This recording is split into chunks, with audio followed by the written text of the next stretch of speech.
What's up mga kalagan? Ako day, sa Rensoy Mix TV. Gamay og height, pero dako og pangandoy. Uhaha! Anga ni uy. Medyo ipit ganitan ng dapita ba? For today's video guys. One day guys, isang araw.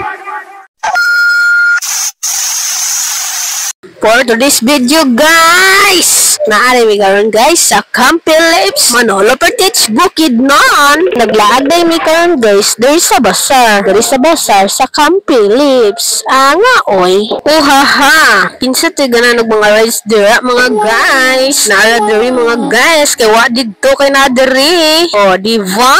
Bitaw guys ay before anything else, money sa diri sa solid guys oy. Mo bisita sa diri guys. Bahala go tay kwarta guys ba. Basta kay makalaag ta diri dapat makatindas diri sa basar. Oy, wag ganun best attitude yan. Galit yan.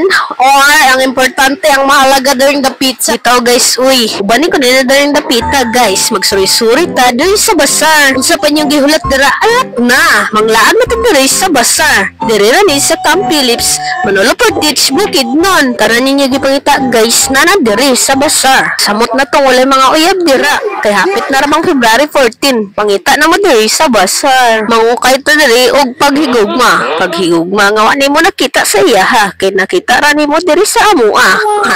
Bitaw guys ay ikaw ra na ninyo guys diri sa basar. Mangaon dito ninyo guys. Ug pagkauman na mo kaon ditong dapita, niyan hinami ang dapita. Kay gibidyohan nako kung unsa kadyada ang mga rides diring dapita. Diring dapita sa basar sa Camp Phillips, Manolo Pertich, Bukidnon. Ma-enjoy gid mo sa mga rides diri. Samot na og kauban ninyo nya mga kauyaban. Ug kung wala kay uyab, ayaw ka stress kay naman imong mga amiga ug amigo. Wala pud kay mga amiga ug amigo. Uban na lang imong pamilya diri. Ma-enjoy pa mo diring dapita.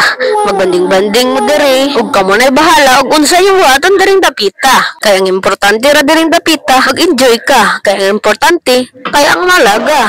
Nga oy, uhaha. Shout out ko sa mga legit supporters na ko dira. Salamat sa inyong tanan-tanan. Ug sa wala pa naka-follow sa ko, follow na mo dira. Kung wala pa nakasulay, panuway ka. Bye-bye, uhaha.